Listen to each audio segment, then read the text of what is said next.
কৃষ্ণ কৃষ্ণ কৃষ্ণ হরে হরে, হরে রাম রাম রাম হরে হরে। সকলকে আবার অভিনন্দন, প্রীতি এবং শুভেচ্ছা জানাচ্ছি।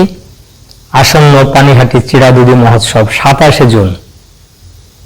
27 জুন এই পানিহাটি চিরাদুদি মহোৎসব, যেখানে নিত্যানন্দ প্রভু রঘুনাথ দাস গোস্বামীকে কৃপা করেছিলেন, সংসার বন্ধন থেকে তাকে মুক্ত করেছিলেন, তাকে অহৈতুকী কৃপা করেছিলেন। নিত্যানন্দ প্রভু রঘুনাথ দাসকে দণ্ড দিয়েছিলেন। আজকে আলোচনা করব এই পানিহাটি চিরাদুদি মহোৎসব, তার মাহাত্ম্য কি, নিত্যানন্দ প্রভু কেন রঘুনাথ দাস গোস্বামীকে দণ্ড দিলেন। এই মহোৎসবকে অনেকে দ্বন্দ্ব মহোৎসব বলা হয়। চৈতন্য মহাপ্রভুকে কিভাবে নিত্যানন্দ প্রভু সেখানে আহ্বান করেছিলেন, আর নিত্যানন্দ প্রভু রঘুনাথ দাস গোস্বামীকে দণ্ড স্বরূপ বৈষ্ণব সেবা করাতে বলেছিলেন। বৈষ্ণব সেবার কি মাহাত্ম্য, আর চৈতন্য মহাপ্রভু কিভাবে রঘুনাথ দাস গোস্বামীকে আবার কৃপা করলেন। আর এই মহোৎসবের চিড়া এবং দই, এটা ভগবানকে অর্পণ করা খুব মাহাত্ম্যপূর্ণ। তো কিভাবে এই চিড়া এবং দই, এই ভোগ আপনারা তৈরি করবেন বাড়িতে, বা যে জায়গায় আপনারা রয়েছেন, প্রচার কেন্দ্রে বা মন্দিরে, আপনাদের এলাকাতে কিভাবে এই চিড়া ভোগ তৈরি করবেন, তোটা আমি বিস্তারিতভাবে বলবো, আপনারা ভালো করে শ্রবণ করুন। তো এক সময় রঘুনাথ দাস গোস্বামী, উনি ছিলেন জমিদারের পুত্র। উনি তো প্রথমে গোস্বামী ছিলেন না, নাম ছিল রঘুনাথ। তো ওনার বাবার দুই ভাই ছিলেন, হিরণ্য মজুমদার, গোবর্ধন মজুমদার। অত্যন্ত ধনী পরিবারে একমাত্র পুত্র হচ্ছে রঘুনাথ। তো এই হিরণ্য গোবর্ধন মজুমদারের বাড়িতে মাঝে মাঝে হরিদাস ঠাকুর এসে চৈতন্য মহাপ্রভু ও নিত্যানন্দ প্রভুর মহিমা কীর্তন করতেন।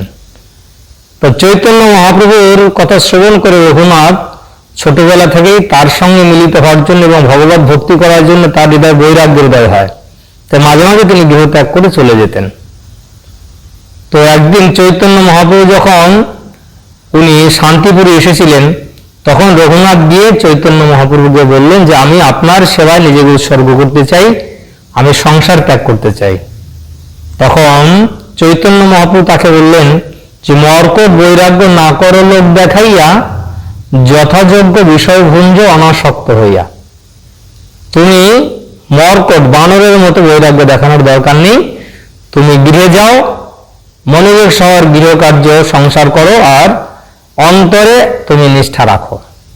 তো চৈতন্য মহাপ্রভুর নির্দেশে যখন রঘুনাথ চলে গেলেন, তো বাবা মা খুব খুশি হলেন। কিন্তু 1 বছর পর আবারও তিনি মাঝে মাঝে বাড়ি থেকে পালিয়ে যান। তখন মা বললেন, তো এটি একটি শিকল দিয়ে, লোহার শিকল দিয়ে বেঁধে রাখো। তো বাবা বললেন যে ইন্দ্র সম ঐশ্বর্য, স্ত্রী অপ্সরা সম। যার ইন্দ্রের মতো ঐশ্বর্য আর স্ত্রী হচ্ছে সুন্দরী অপ্সরা, যার মনকে বেঁধে রাখতে পারে না, তাকে কিভাবে একটি লোহার শিকল দিয়ে আমি বেঁধে রাখবো? নিশ্চয় চৈতন্য চন্দ্রের কৃপা এর প্রতি হয়েছে। তো এইভাবে তাকে পাহারা দিয়ে রাখতে চেষ্টা করলো। তো একদিন রঘুনাথ শুনতে পেলেন যে নিত্যানন্দ প্রভু পানিহাটি গ্রামে অনেক ভক্ত নিয়ে এসেছেন। আর রঘুনাথ দাস গোস্বামী থাকতেন আদি সপ্তগ্রাম। পানিহাটি যেখানে লীলাটি হয়েছিল, তার গঙ্গার পশ্চিম তটে হচ্ছে আদি সপ্তগ্রাম। তখন রঘুনাথ দাস গোস্বামী, রঘুনাথ সেখানে এলেন। যখন এসেছেন তখন ভক্তরা নিত্যানন্দ প্রভুকে দেখাচ্ছেন, দেখুন প্রভু এই রঘুনাথ এসেছে। তো দূর থেকে তিনি দণ্ডবাদ প্রণাম করলেন। নিত্যানন্দ প্রভু বটবৃক্ষের নিচে একটি উঁচু জায়গায় বসেছিলেন, আর তার সমস্ত পার্শ্বদেরা ঠিক মাঝখানে চাঁদ আর চারদিকে তারার মতো বসে আছেন। তখন যখন শুনলেন নিত্যানন্দ প্রভু যে রঘুনাথ এসেছেন, তখন তাকে চোর বলে সম্বোধন করলেন। হে চোর, তোকে আজ আমি পেয়েছি নাগালে, আজ তোকে আমি দণ্ড দেব। কি দণ্ড? আমার যত ভক্তবৃন্দ তাদেরকে তোমার চিড়ে দই খাওয়াতে হবে। এটা হচ্ছে তোমার উপযুক্ত দণ্ড, চোরের দণ্ড। এখন রঘুনাথ দাস গোস্বামীর পিতা জেঠামশাই অনেক ধন ঐশ্বর্যের মালিক, তার একমাত্র পুত্র হচ্ছে রঘুনাথ, তার তো চুরি করার কোনো অবকাশই নেই, দরকার নেই। হ্যাঁ, তো তাকে তিনি চোর বললেন কেন, বা তিনি কি বা চুরি করলেন? তো এখানে নিত্যানন্দ প্রভু এই কথাটির মাধ্যমে রঘুনাথকে বোঝাচ্ছেন যে নিত্যানন্দ প্রভুর সম্পদ হচ্ছেন কি? চৈতন্য মহাপ্রভু। আর রঘুনাথ চৈতন্য মহাপ্রভুকে লাভ করার জন্য নিত্যানন্দের অনুমতি ছাড়াই সেখানে গিয়েছিলেন। যেন আপনার যদি কোনো ধন থাকে, আপনার অনুমতি ছাড়া যদি কেউ সেটা নেয়, তাহলে সেটা চুরি করারই শামিল।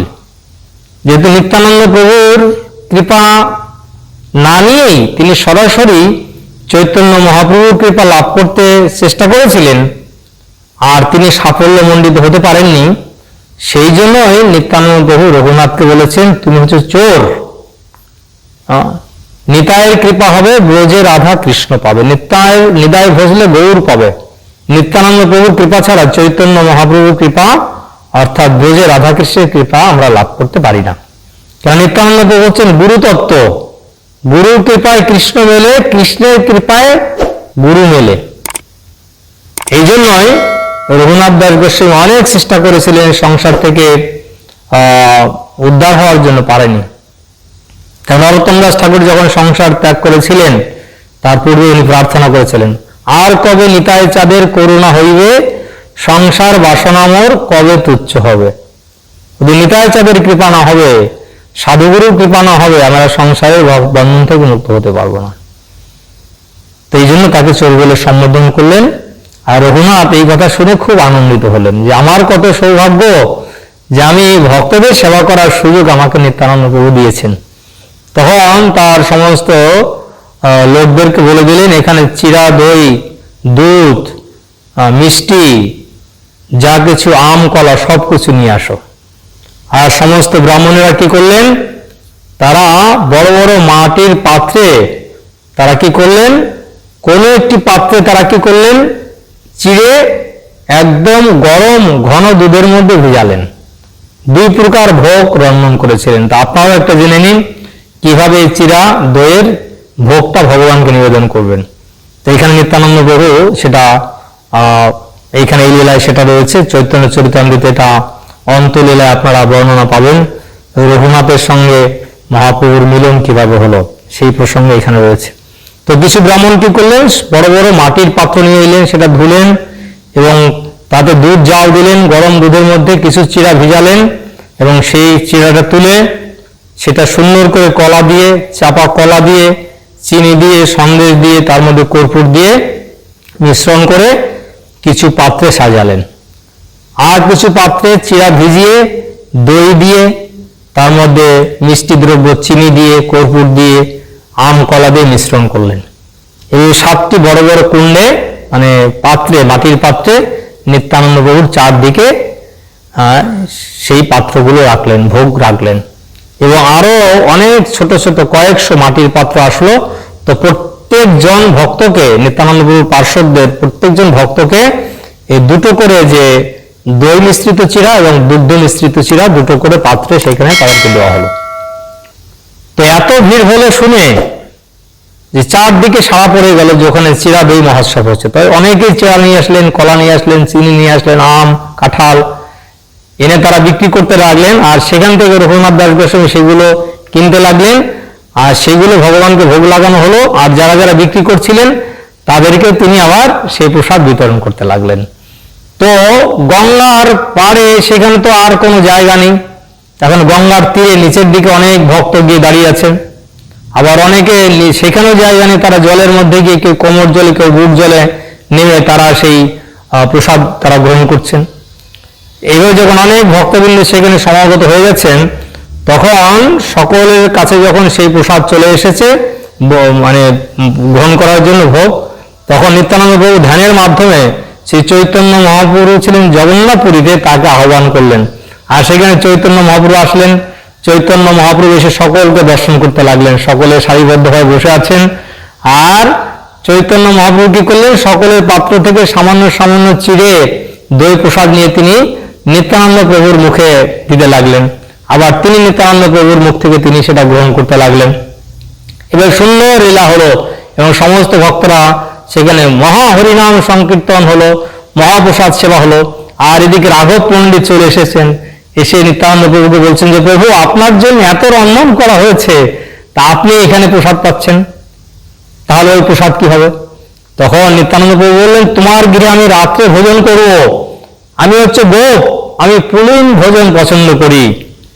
কেননা নিত্যানন্দ প্রভু হচ্ছেন বলরাম, নিত্যানন্দ প্রভু হচ্ছেন বলরাম। ব্রজেন্দ্র নন্দন বই শচীসুত হইল সে বলরাম হইল নিতাই।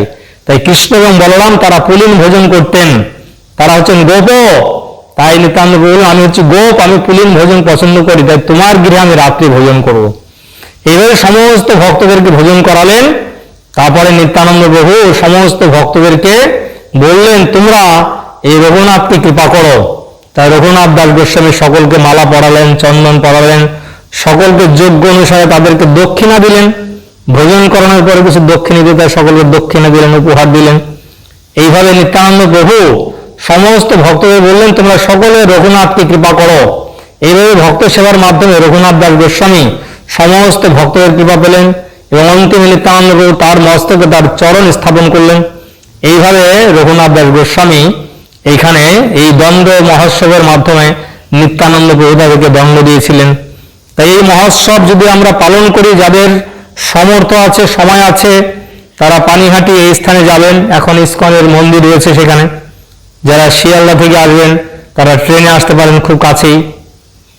যারা এইদিকে মুর্শিদাবাদ থেকে যাবেন তারা ট্রেনে, বাসে যেতে পারেন, তো যাওয়ার কোনো অসুবিধা নেই। তবে ওখানে প্রচন্ড ভিড় হয়, পকেট মার হয়, খুব সাবধান, এবং খুব চাপাচাপিতে গরমের সময় তো অনেকের কিন্তু অসুস্থ হয়ে যায়। তবে খুব সতর্কতা অবলম্বন করে আপনারা যাবেন, অবশ্যই যাবেন, প্রসাদ গ্রহণ করবেন, সেবা করবেন। আর যারা সেখানে আপনারা যেতে পারবেন না, আপনাদের এলাকাতেই আপনারা এই চিরাদুদি মহোৎসব আপনারা উদযাপন করবেন। তো এই হচ্ছে চিরাদুদি মহোৎসবের মাহাত্ম্য। তো এই থেকে আমরা কি শিক্ষা লাভ করতে পারি? এখান থেকে আমরা এই শিক্ষা লাভ করতে পারি, যদি আমরা চৈতন্য মহাপ্রভুর কৃপা লাভ করতে চাই তাহলে অবশ্যই আমাদের নিত্যানন্দ প্রভুর কৃপা খুব দরকার।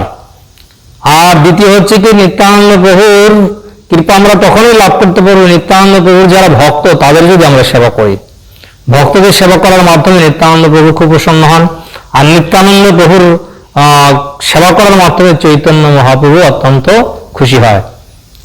এই কারণে এই কলিযুগে চৈতন্য মহাপ্রভু নিত্যানন্দ প্রভু হচ্ছেন মহা বদন অবতার। তা বলা হচ্ছে পরম করুণ প্রভু দুই জন নিতাই গৌর চন্দ্র। দেখো রে ভাই ত্রিভুবনে নাই এমন দয়াল দাতা, কত পশু পাখি ঝুড়ে পাষাণ বিদরে শুনি যারো গুণগাথা। তো এইভাবে নিত্যানন্দ প্রভু রঘুনাথ দাস গোস্বামীকে যখন কৃপা করলেন, তখন রঘুনাথ দাস গোস্বামী তিনি গৃহে ফিরে গেলেন। আর কিছুদিনের মধ্যেই তিনি গৃহ থেকে রাতের অন্ধকারে জগন্নাথপুরীর উদ্দেশ্যে তিনি পায়ে হেঁটে তিনি বিভিন্ন ধরনের রাস্তা দিয়ে, মানে রাজপথ দিয়ে নয়, অপরিচিত রাস্তা দিয়ে তিনি হেঁটে যেতে লাগলেন। 1 মাসের রাস্তা তিনি 12 দিনে তিনি পায়ে হেঁটে গিয়েছিলেন। মাত্র 1 থেকে 2 দিন বা 3 দিন সামান্য একটু দুধ পান করেছিলেন। আর যখনই সেখানে গিয়ে হাজির হলেন চৈতন্য মহাপ্রভু, উনি দেখে খুব খুশি হলেন যে কৃষ্ণ তোমাকে সংসাররূপ অন্ধকূপ থেকে উদ্ধার করেছেন। কৃষ্ণ অত্যন্ত দয়ালু, তাই তোমাকে এই সংসার কূপ থেকে তোমাকে উদ্ধার করেছেন। তাই সংসারের জ্বালা যন্ত্রণা থেকে আমরা যদি মুক্ত হতে চাই তাহলে নিত্যানন্দ প্রভুর কৃপা আমাদের খুব দরকার, চৈতন্য মহাপ্রভুর কৃপা আমাদের খুব দরকার। তো এইভাবে রঘুনাথ দাস গোস্বামী যখন সেখানে গেলেন, তখন চৈতন্য মহাপ্রভু স্বরূপ দামোদরের কাছে তাকে সমর্পণ করলেন। তাই তার নাম দিলেন স্বরূপের রঘু। এইভাবে বিস্তারিত হবে ওখানে রঘুনাথের বৈরাগ্যের কথা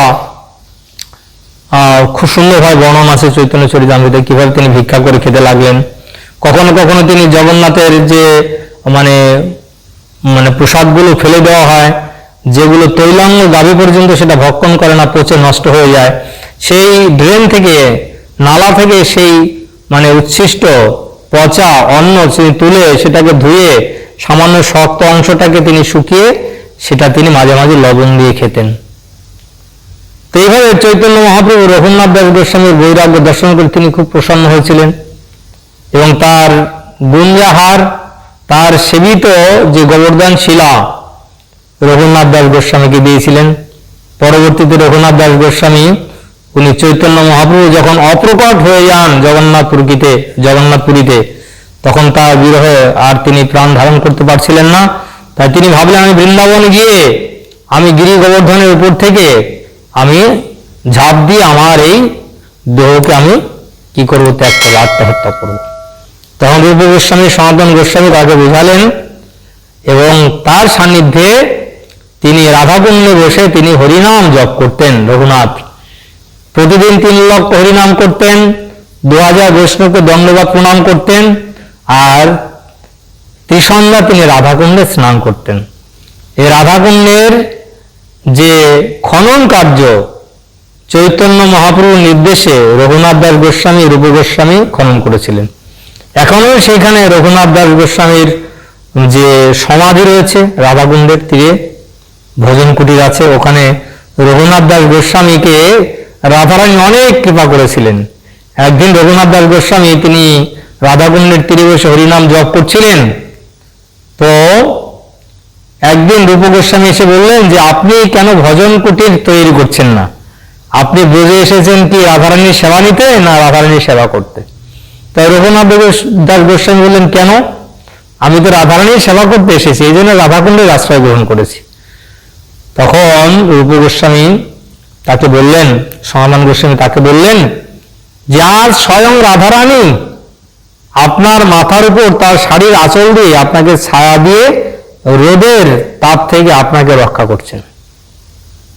রাধারানীর কত কষ্ট হয়েছে, অতএব আপনি ভজন কুটির নির্মাণ করুন। এইভাবে সাক্ষাৎ রাধারানীর মহিমা অনেক কীর্তন রঘুনাথ দাস গোস্বামী উনি রচনা করেছেন, অনেক সুন্দর সুন্দর শাস্ত্র উনি রচনা করেছেন। তাই রঘুনাথ দাস গোস্বামী এত কৃপা কিভাবে পেলেন? এত বড় জমিদারের পুত্র তিনি বিষয় সংসার সুন্দরী স্ত্রী সবকিছু ত্যাগ করে তিনি কিভাবে এসে সাক্ষাৎ রাধারানীর দর্শন পেলেন, রাধাকৃষ্ণের সেবায় যুক্ত হলেন? তার মূলে আমরা দেখতে পাচ্ছি বৈষ্ণবদের সেবা। তাই বলা হচ্ছে ছাড়িয়া বৈষ্ণব সেবা নিস্তার পেয়েছে কেবা। সেই জন্য আমাদের বৈষ্ণবদের সেবা করা খুব গুরুত্বপূর্ণ। তাই এই পানিহাটি জিরাবুদি উৎসবের এটা হচ্ছে মাহাত্ম্য, বৈষ্ণব সেবার মাহাত্ম্য, বৈষ্ণব ভোজনের মাধ্যম মাহাত্ম্য, এটাই নিত্যানন্দ প্রভু প্রকাশ করেছেন। তো আসন্ন এই 27শে জুন এই পানিহাটি চিরাদুদি মহোৎসব উদযাপিত হবে।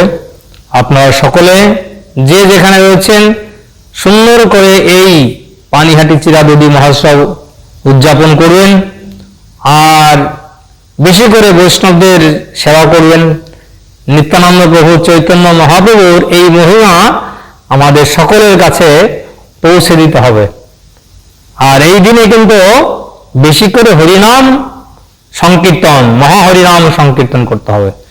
তাহলে যেরকম নিত্যানন্দ প্রভু এই মহোৎসবের দিনে মহাহরিনাম সংকীর্তন করেছিলেন, আর নিত্যানন্দ প্রভু তার পার্শ্বদের নিয়ে, চৈতন্য মহাপ্রভু তার পার্শ্বদের নিয়ে ওখানে হরিনামের একদম ধ্বনি ব্রহ্মাণ্ড ভেদ করে সারা জগৎকে পবিত্র করেছিল। তো এই কারণে আমাদের এই দিনে বেশি করে হরিনাম সংকীর্তন করতে হবে। আর যেহেতু লক্ষ লক্ষ লোক এদিন ভিড় করে, তাই প্রভুপাদের গ্রন্থ কিন্তু আমাদেরকে বিতরণ করতে হবে। যে যেখানে আছেন প্রভুপাদের শ্রীমদ্ ভগবদ গীতা, ভাগবত, স্মল বুক, মিডিয়াম বুক, এটা বিতরণ করতে হবে। যারা আসবে তাদেরকে হরে কৃষ্ণ মহামন্ত্রের কার্ড দিতে হবে, হরিনাম জপ করানোর জন্য শিখাতে হবে, সকলের কন্ট্যাক্ট নাম্বার নিতে হবে। তো আপনারা আমাদের সঙ্গে যুক্ত হবেন, আমাদের কন্ট্যাক্ট নাম্বার রয়েছে, তাহলে আমরাও আপনাদেরকে গীতা ভাগবতের শিক্ষা দিতে পারবো, আপনাদের কাছে আমরা এই গ্রন্থ পৌঁছে দিতে পারবো। এবং যারা এই ধরনের সেবায় আপনারা অংশগ্রহণ করতে চান, আপনারা এখানে ভগবানের সেবায় যদি আপনারা দান করতে চান, তাহলে এইখানে আমার কন্ট্যাক্ট নাম্বারে আপনারা কন্ট্যাক্ট করেও ভগবানের সেবার জন্য, বৈষ্ণব সেবার জন্য আপনাদের সাধ্যমতো আপনারা অর্থ দান করতে পারবেন। তাহলে কি হবে? এই যে ভগবানের সেবা বা ভক্ত সেবা, এটা কখনো ক্ষয় হবে না। ভগবান নিজেই সেটা গীতায় বলেছেন, স্বল্পমি অপিয়স্য ধর্মস্য ত্রায়তে মহত ভয়াত। সামান্যতম ভক্তি করলে, ভগবানের সেবা করলে মহামহা ভয় থেকে আমরা মুক্ত হতে পারবো। তা আশা করি আপনারা এই সুযোগের সদ্ব্যবহার করবেন। সকলে ভালো থাকবেন, সুস্থ থাকবেন। আবার আপনাদের সঙ্গে দেখা হবে, ততক্ষণ পর্যন্ত অপেক্ষা করবেন। হরে কৃষ্ণ।